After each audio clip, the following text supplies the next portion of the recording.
Isang masaya at buhay na gabi sa sinehan at si projectionist Paul ay nagpapalabas ng pelikula para sa madla. Pagkatapos, siya'y nagpapalipas ng oras sa pagbabasa ng aklat tungkol sa mga misteryo ng mundo. Kabilang na ang isang misteryo tungkol sa nawawalang kolonya sa Roanoke Island at ang misteryosong salitang Croatoan. Biglang nawala ng kuryente sa buong gusali. Ginamit ni Paul ang kanyang flashlight upang mag-ikot at nagulat siya na wala siyang naririnig na anumang ingay maliban sa pelikula. Nang mag-on ang emergency lights, nagulat si Paul na makita na ang lahat ng tao sa sinehan ay nawawala na maliban sa kanya, ngunit naiwan ang kanilang mga damit at mga gamit. Nagsimula si Paul na maghanap-hanap sa mall at nakasalubong ang isa pang nakaligtas, isang gwardiya na may kanyang sariling flashlight at hindi rin nakakakita ng anuman. Nagtulungan sila na maghanap sa lugar at pumasok ang gwardiya sa isang kabeta nang marinig niya ang isang ingay, subalit biglang nawala rin siya. Sa sandaling yon, nawala ng kuryente ang lahat ng ilaw,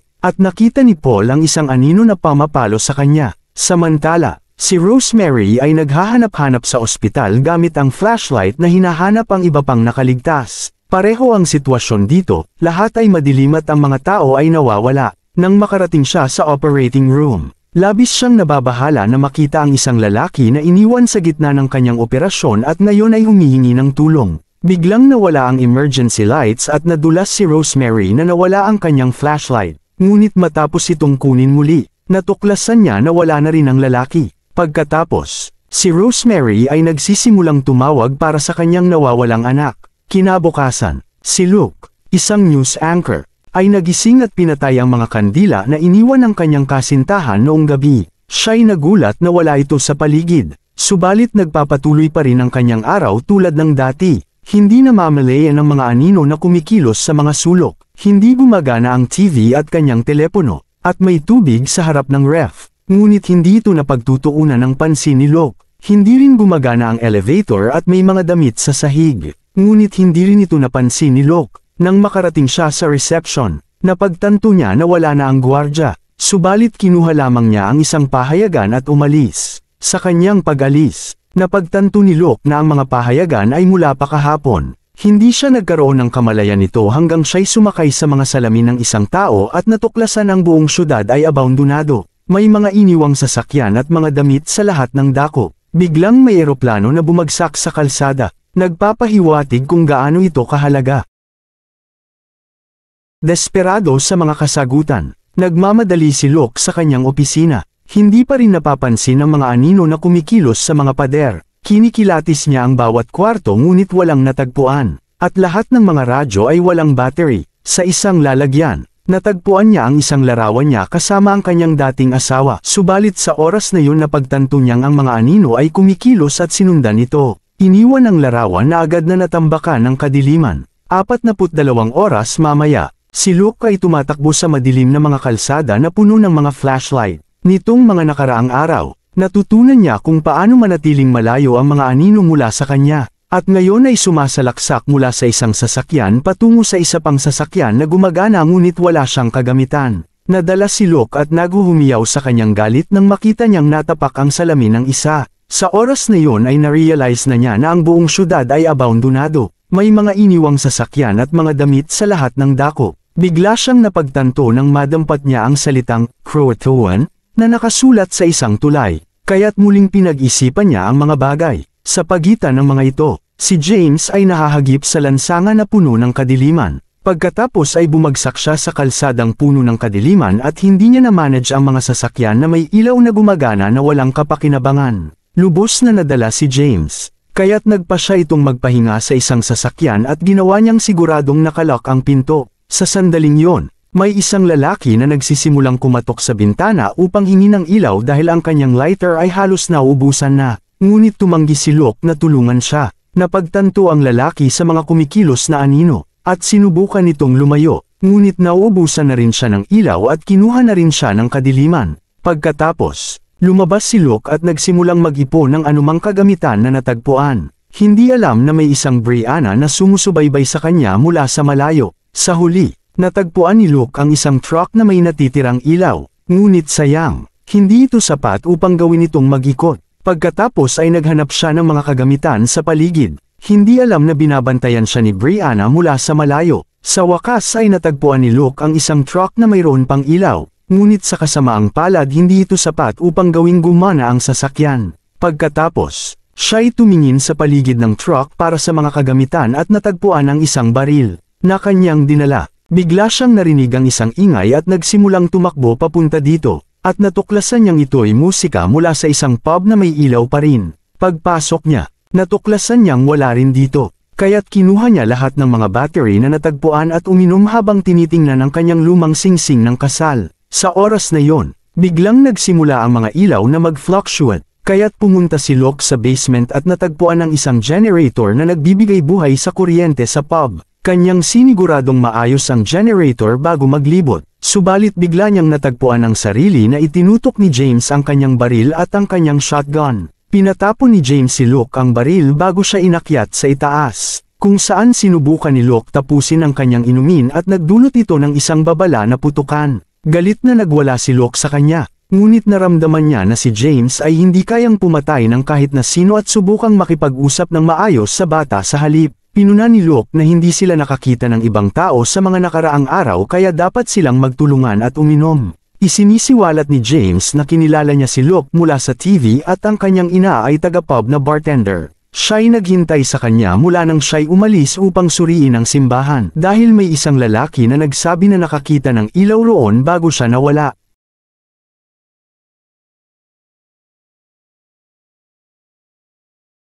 Hula niya na malamang ay nauubusan na ng kuryente ang generator. Inanunsyo ni Luke na aalis na sila mula sa syudad ngunit tumanggi si James dahil siya'y naghintay sa kanyang ina. Galit si Luke at sigawan siya, ngunit napagtanto niyang si James ay hindi naniniwala, kaya't si Luke ay nagdesisyon na umalis ng mag-isa. Sa oras na yon, pumasok si Rosemary, patuloy na naghahanap para sa kanyang anak. Siya'y nagkakaguluhan na nagdudulot sa kanya na kunin ang baril ni Luke at bumaril bago siya bumagsak sa kanyang kales. Hindi kalayuan doon. Si Paul ay nahihiga sa kalsada, na may malubhang sugat sa ulo, ngunit siya pa rin ay nagagawang mag-umpog sa isang paradahan na mayroon pang kuryente. Mga sandali pa, sa pub, si Rosemary ay nakakaramdam ng kalma na sa wakas at nang tanungin siya ni James kung doktor siya, inipinatong ng buong kakayahan sa kanya kung ano ang nangyari noong gabi ng trahedya. Siya ay nagyosi sa labas nang biglang nag-blackout ang lahat ng ilaw at kanyang narinig ang mga sigaw at paguntog. Pagkatapos ay tumakbo siya sa kanilang bahay,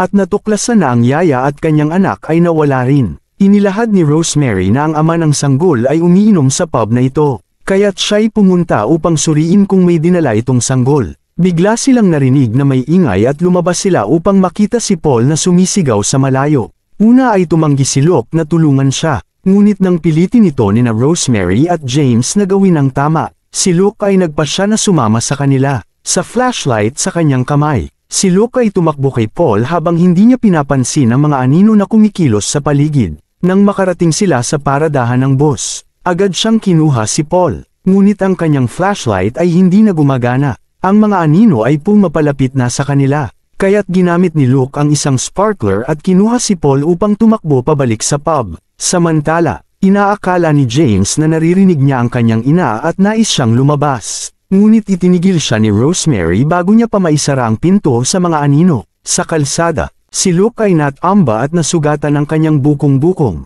Nagbibigay ng pagkakataon sa mga anino na paligiran sila. Ginawa ni Luke ang lahat para itulak si Paul. At maswerte na binuksan ni Rosemary ang pinto upang mailabas ang liwanag, na nagpapigil sa mga anino na makuha ang mga ito at nagbibigay daan sa mga lalaki na makapasok sa loob. Pagkatapos, inilalagay ni Luke ang tape sa kanyang sugat na binti habang inaalagaan ni Rosemary ang sugat sa ulo ni Paul. Iniikwento ni Paul ang kung ano ang nangyari sa mall. Sinasabi na nang mag-blackout ang kanyang ilaw, siya ay binaril ng isang di kilalang nilalang. Pagkatapos ay siya ay siguradong inilipat sa ibang lugar. Ngunit nang bumalik ang kanyang ilaw, natagpuan niyang naruroon siya sa kalsada. Hindi ito pinaniniwalaan ni Luke, ngunit yinakap ni Paul na kinuha siya. Sinasabi na sobrang dilim para makita ang mga mukha, ngunit narinig niya ang mga bulong. Ngunit hindi niya nagawang sumigaw, kundi lumaban para mabuhay. Pumasok si Rosemary at sabihing mayroong dahilan kung bakit sila pinili. Marahil ito'y parusa mula sa Diyos. Nagalit si Luke at sinisita sila. Itinutulo na ang isang bata ay hindi nararapat na parusahan. ngunit sila'y napatahimik nang bigla na namumulaklak ang mga ilaw. Nakikita nila na ang mga anino ay kumikilos, kaya't nagbigay si Paul ng mga sipa sa generator, na nagdulot ng pag-flicker ng ilaw at nagpagulat sa mga anino. Kinuha ni Luke si Paul mula sa generator, at pagkatapos nakalmeyan ang mga anino, kinuwento ni Paul ang kwento ng nawawalang kolonya sa Roanoke Island. Noong 1587, bumuo ng unang kolonya sa Ingles sa islang yon na binubuo ng 117 tao. Gayunpaman, nang dumating ang isang barkong nagdadala ng supply, natuklasan nilang nawala ang komunidad ng walang bakas, at ang tanging natagpuan nila ay ang salitang Croatoan na isinulat sa isang pwesto ng kahoy.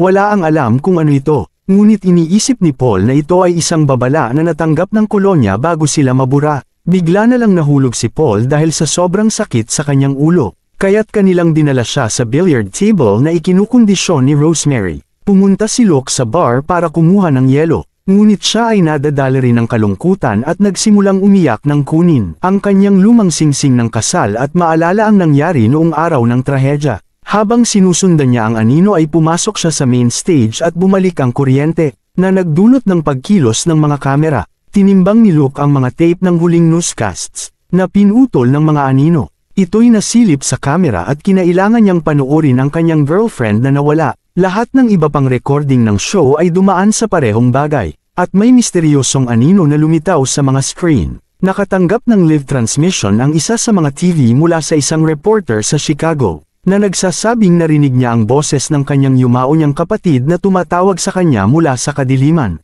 Ang kanyang teorya ay na ang mga anino sa dilim ay maaaring gumamit ng mga trick upang mangakit ng mga biktima at inirekomenda niya na magtiwala lamang sa mga ilaw na nasa kanilang mga kamay. Pagkatapos ay nag-blackout muli ang kuryente at narinig ni Luke ang isang boses sa dilim. Ngunit pinaabot niya ang mga anino sa paghabol sa kanya hanggang pumasok siya sa isang silid at bumasag ng blinds upang pasukin ang sikat ng araw. Sa kasalukuyan, ibinahagi ni Luke sa iba na dapat silang umalis bago masira ang generator, at itinuro na kung ito'y isang reboot gaya ng sinabi ni Paul. Nais niyang tingnan ito bilang isang bagong simula at hindi isang wakas. Pumayag ang grupo na umalis. Kaya sina Luke at Rosemary ay lalabas upang kunin ang truck habang si James ay mananatili kay Paul. Bago umalis, si Luke ay nagbigay kay James ng isang keychain ng kotse. Sinasabi na ito ay isang charm para sa good luck. Sa pagitan ng mga ilaw na muling nag-flicker, tinulungan ni Luke at Rosemary si Paul upang i-disconnect ang lahat ng mga makina upang magtagal ang kuryente ng generator. Pagkatapos ay sila'y pumunta sa basement upang suriin ang generator at natuklasan ni Luke na mayroong isang pintong nakakandado doon. Kaya't inipinatong ito ni James sa pintuan sa ilalim. Nadismaya, binigyan ni Paul ng mga sipa ang generator, na nagdulot ng pag-flicker ng ilaw at kamakatakot na mga anino. Inikwento ni Luke na hindi niya alam na isang Croatoan ay isinulat sa isang tulay, na nagpapagulo sa kanyang kaisipan. Samantala, pumasok si James at kinumpirma na hindi na niya makita ang kanyang ina at may mga bagong sugat sa kanyang leeg. Kaya't nag-akyat sila ng bus sa harap ng kalsada. Sinasabing sasama sila kay Paul, na kanyang pinabagsak at kinuha ang baril. Maya-maya, sa kanilang paglisan, pinaliwanag ni Rosemary ang dahilan ng Croatoan na sinulat sa mga pwesto ng kahoy. Ayon sa kasaysayan, noong 1590, isa na lamang ang natirang tao sa Roanoke Island na sumiklab sa tunay na kahulugan ng salitang Croatoan. Ngunit nang pumunta ang mga nakaligtas sa isla, hindi nila natuklasan ang anuman na iba pang katibayan ng mga nawawala, maliban sa mga bahay na naiwan ng mga tao na kinuha ng mga anino. Pagkatapos ay tinulungan ni James na umakyat ng bus si Paul, ngunit iniwan niya ang pintuan ng sasakyan. Kinausap ni James ang mga anino at inutos sa kanilang layuan ang bus, ngunit hindi nila ito ginawa. Sa kalaunan, inutusan niya ang mga anino na bumaba ng bus, at ito ay nagtagumpay. Pinagtulungan si James ni na Rosemary at Luke at sinabihan siya na mag-isa siya at maaaring matagpuan ang kanyang ina kung tama ang ginagawa niya. Ipinagmamalaki niya na hindi siya pumayag, pero nang magtagumpay siya ay napagtanto niya na hindi niya ito nagawa nang hindi ito sinasabi. Sa kalaunan, ibinalik ni Luke at Rosemary ang sasakyan, at ang huling tanawin ng pelikula ay si James, na bumaba sa bus at inutos ang mga anino na layuan ang kanyang landas.